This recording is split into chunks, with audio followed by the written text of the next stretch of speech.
Bienvenidos a TMT Conversaciones, este ciclo especial, este año de coronavirus. Vamos a charlar ahora con Miguel Smirnov, que es especialista en el negocio audiovisual y fundador de Prensario. Miguel, ¿cómo va?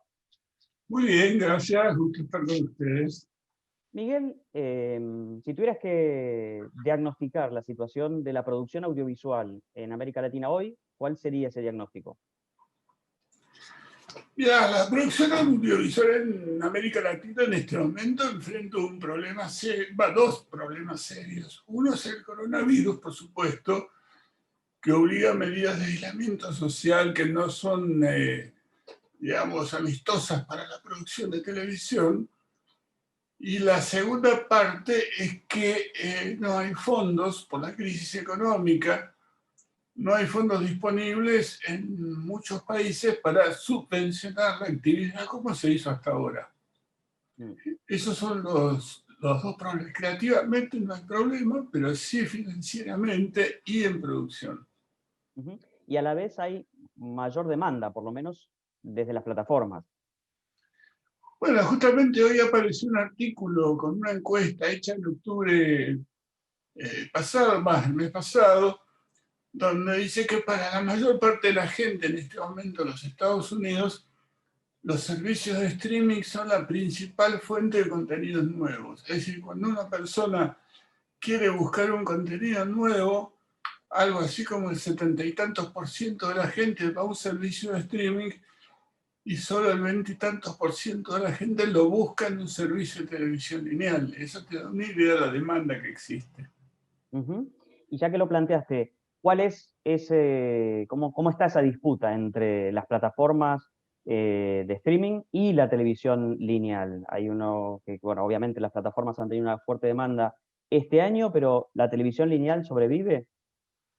Sí, la televisión lineal sobrevive porque hay un público que simplemente quiere pasar el tiempo y es el que necesita que alguien elija el programa por él. O sea, nosotros podemos estar interesados buscando ver qué es lo nuevo, pero la mayor parte de la gente, digamos, en una jornada de trabajo normal, cuando trabaja y se cansa, después llega a su casa y quiere que la entretengan. Esto es válido para el público de más de 30 años, sobre todo más de 40.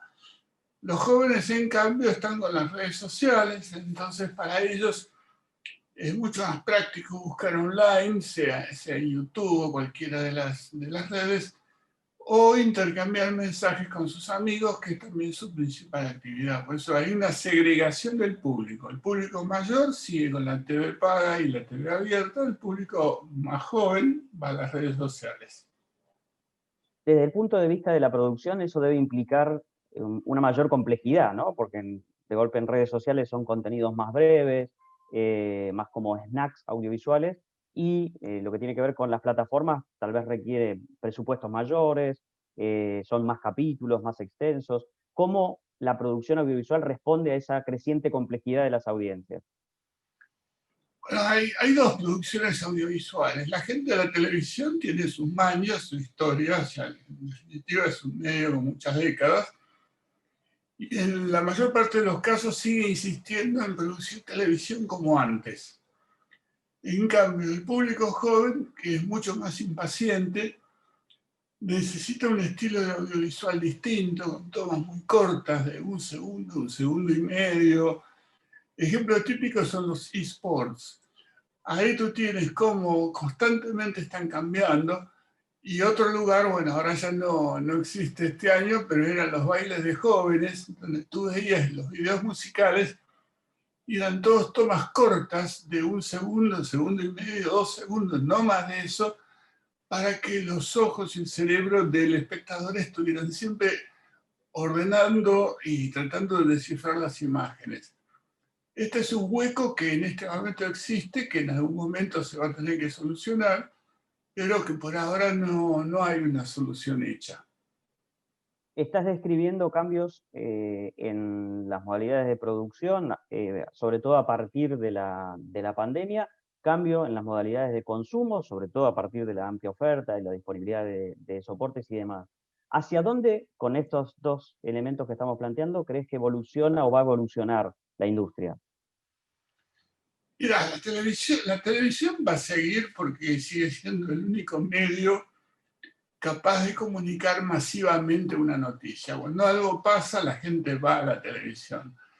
Las redes sociales con la historia de las fake news están perdiendo parte de su credibilidad. O sea, uno las busca para ver qué novedades hay, pero no para cambiar de opinión.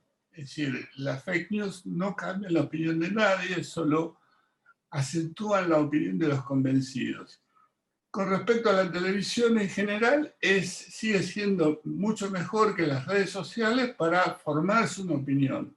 Cuando sucede algo, por ejemplo, ahora la reciente elección de Biden como presidente, hay mucha gente que va a la televisión para ver cómo es eso. Los medios sociales, digamos, sirven como para notas puntuales, números, pero no sirven para formarse opiniones. ¿Hasta dónde se están mezclando esos universos? ¿Hay figuras, no sé, actores, creadores de YouTube o de las redes sociales que terminan en producciones audiovisuales mainstream de alto presupuesto de las principales plataformas? ¿O todavía son mundos separados, sin conexión entre No, ellos? no, son mundos separados porque la forma de trabajo de las redes sociales es distinta a la televisión. Están lo que llamamos nosotros los productores legacy, que son los que vienen haciendo programas de televisión de alguna manera hace más de 50 años, y está la otra gente donde están emergiendo los influencers, que sí son fuertes para cambiar la opinión de la gente, sobre todo a partir de la recomendación. Eso de la recomendación de los influencers se está notando mucho.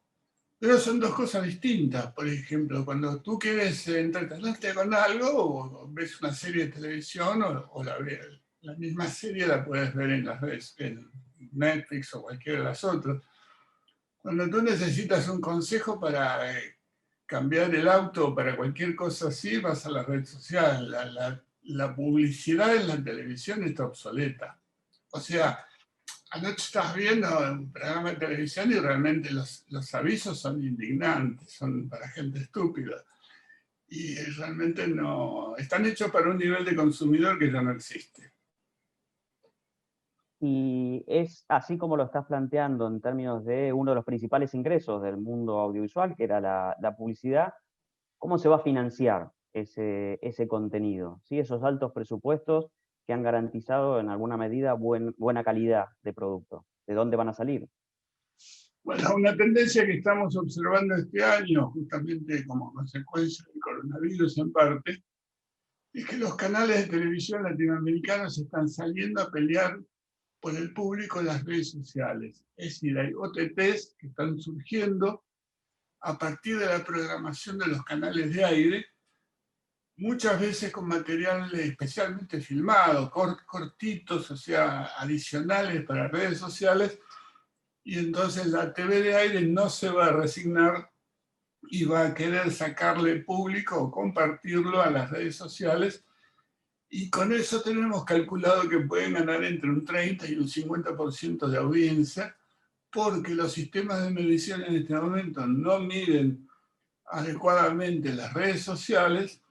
Entonces los canales de televisión ven que se pierde un público que ellos tienen realmente, porque hay gente que lo mira a través de las redes, pero que no se lo pueden demostrar a los anunciantes. Ujú. Miguel, ¿cuántas suscripciones a OTTs aguanta una billetera promedio en América Latina? Bueno, no tenemos datos porque recién ahora está siendo lanzado Disney Plus, o sea, sale el 17. Lo que tenemos en este momento es Netflix, con alrededor del 65% de la población de Argentina, por ejemplo, que mira, lo cual no quiere decir que esté suscripta, porque Netflix tiene múltiples, digamos, cuentas para una misma suscripción, pero el número estadístico es 3. O sea, no creemos que la gente pueda soportar más de 3. Hay un informe que está, justamente este informe de ayer que estaba viendo, que dice una cosa novedosa. Hay mucha gente que se suscribe a un servicio, cualquiera de ellos, para ver un programa que le interesa. Y después el 75% de esta gente, estamos hablando de los Estados Unidos, conserva la suscripción. Sin embargo, el churn, o sea, la rotación entre un sistema y otro, que el año pasado estaba en un 39%, este año está estimado en un 45%. O sea que si tú eres dueño de un OTT, que espero que no, y tienes 1000 suscriptores, vas a tener que ganar 400 suscriptores nuevos por año, nada más que para conservar tu lugar. Impresionante el nivel de competitividad. Miguel, en este universo que estás describiendo, ¿han surgido nuevos roles profesionales en la industria, sea en la parte artística creativa, en la parte técnica o en la parte de negocios? Mira, el rol más importante que ha surgido es el influencer en este momento. O sea, asusta ver la importancia que le dan, sobre todo los jóvenes, a los consejos de alguien que no conocen y que está cobrando para dar ese consejo. Es decir, esto no ha escapado a los anunciantes, que lógicamente hace poco tuvimos un informe y había una empresa conocida acá en Plaza que tiene un ejército de 1200 influencers a nivel mundial. Bueno, eso, nuevas especialidades que se van a ir desarrollando. La otra especialidad que tiene mucho futuro, y lo vimos en un episodio de Black Mirror, es la de los hologramas. O sea, va a haber conciertos mundiales de figuras conocidas que se van a poder ver en todo el mundo al mismo tiempo a través del holograma. Es decir, no va a haber presencia física, pero sí una importante presencia visual. Aparecen, digamos, decenas de cosas nuevas y tenemos que ir siguiendo a ver qué funciona y qué no funciona. Y para eso va a hacer falta mucha conectividad. ¿Estamos preparados para eso? ¿Se está invirtiendo lo suficiente en el desarrollo de los caños, por decirlo de alguna manera, que transmitan esos nuevos contenidos? En la Argentina en este momento no está sucediendo por el congelamiento de las tarifas. Lo que hay es un conflicto a nivel, digamos, global, si se quiere, entre el que provee el acceso, la banda ancha, y el creador de contenidos. El que provee el acceso, típicamente el cable operador, le quiere cobrar a Netflix o a los otros por transportar su contenido. Y Netflix le dice a ese cable operador que ahora la mayor parte de los suscriptores que tiene son para mirar Netflix. Entonces es un dilema no resuelto, ahí está la cosa. Pero categóricamente el consumo sube el 50% por año. Miguel, muchísimas gracias. Un gusto y siempre a las órdenes. Hablábamos con Miguel Smirnov, especialista en el negocio audiovisual y fundador de Prensari.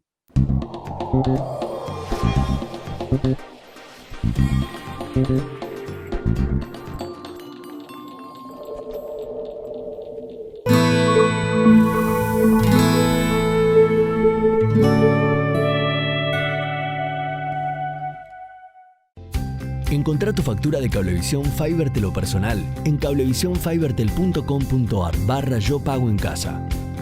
Pagala con tu tarjeta de crédito o débito y si te adherís al débito automático tenés importantes descuentos. Personal Fibertel y Cablevisión.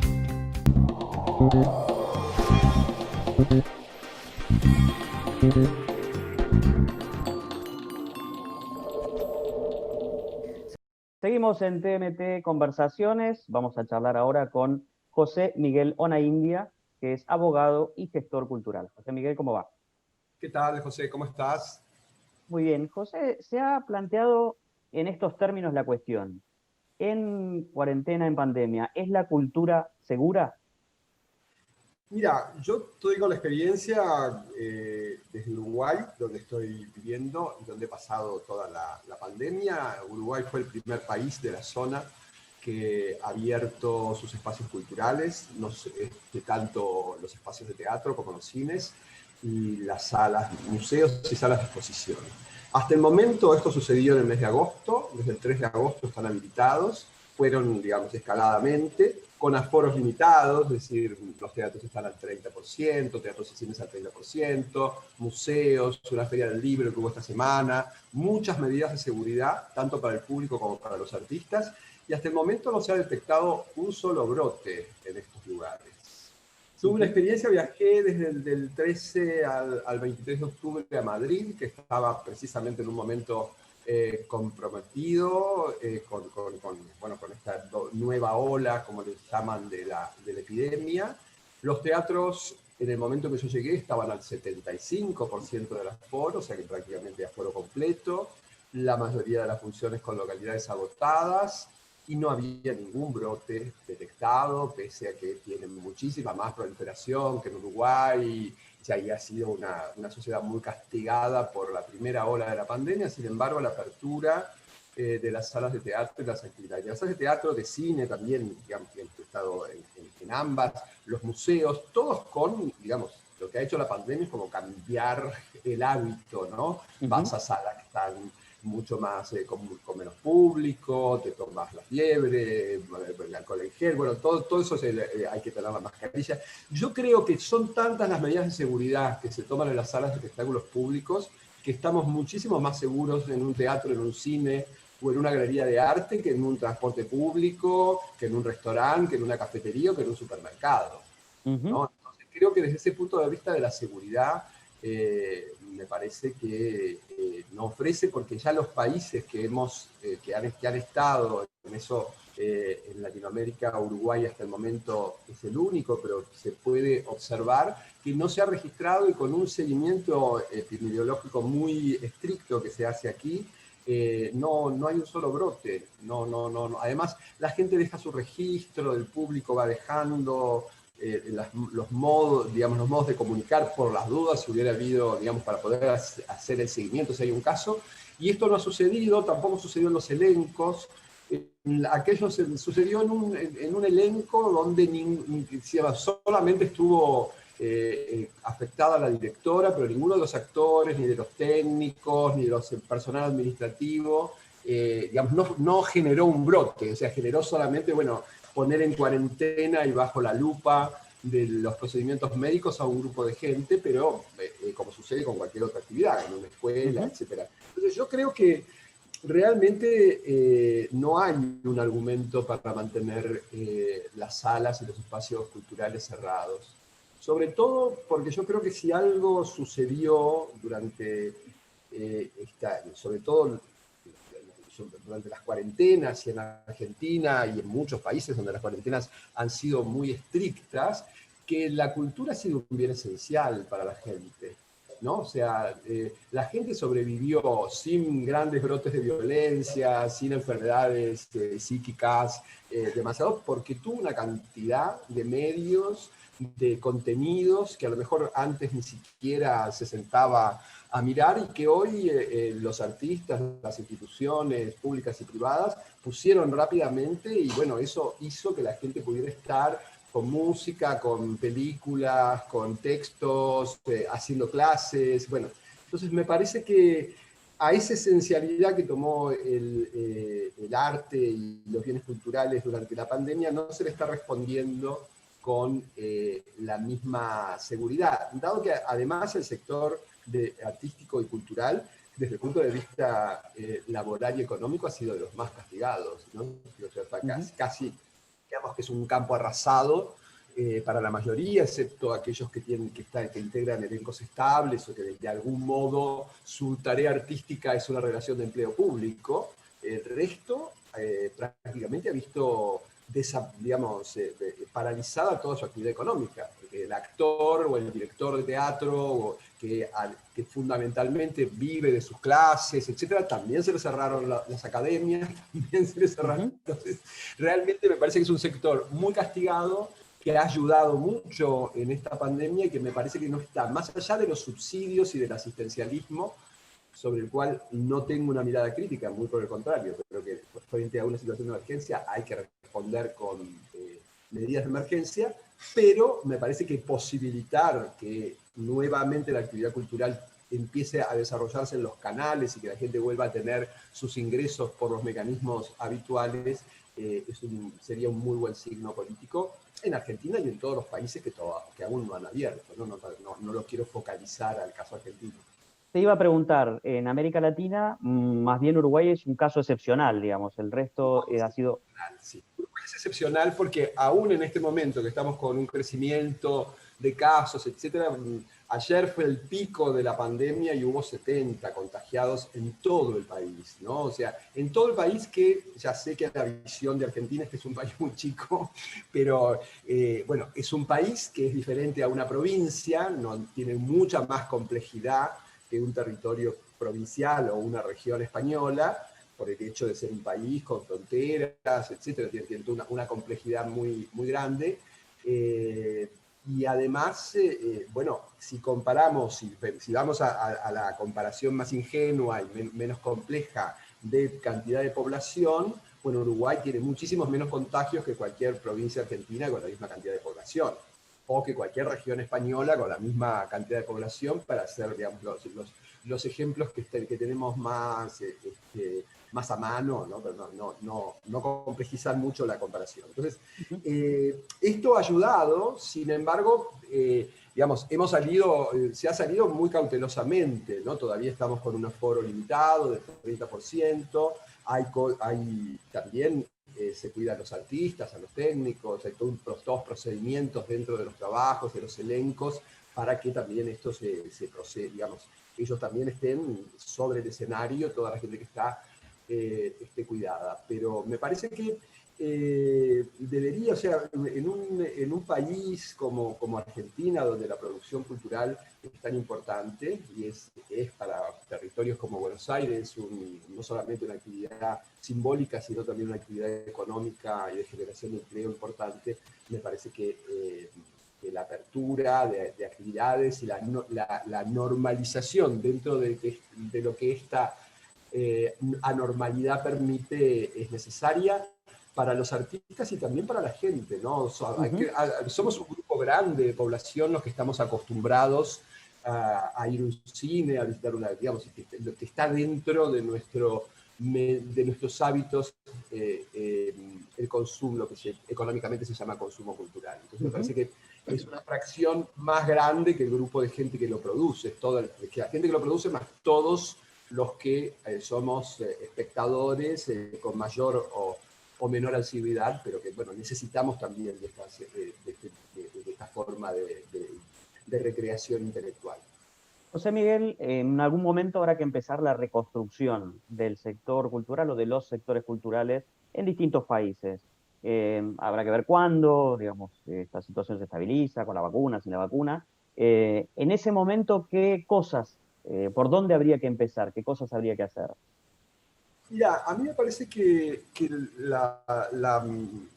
esta crisis y esta paralización de actividades puso sobre el foco un tema central a abordar, que es la precariedad de la mayoría del trabajo artístico, digamos, en todos los ámbitos, ¿no? Porque yo me referí más que fundamentalmente a las artes escénicas y a las artes audiovisuales, pero por ejemplo el mercado de arte, los artistas plásticos, que viven fundamentalmente de la venta internacional, de la circulación internacional de sus obras, de la compra de los museos, etcétera. Bueno, ha sido un sector también muy castigado porque todas las bienales se han cerrado, todos los mercados de arte se han cerrado, no se pueden exportar ni importar obras de arte.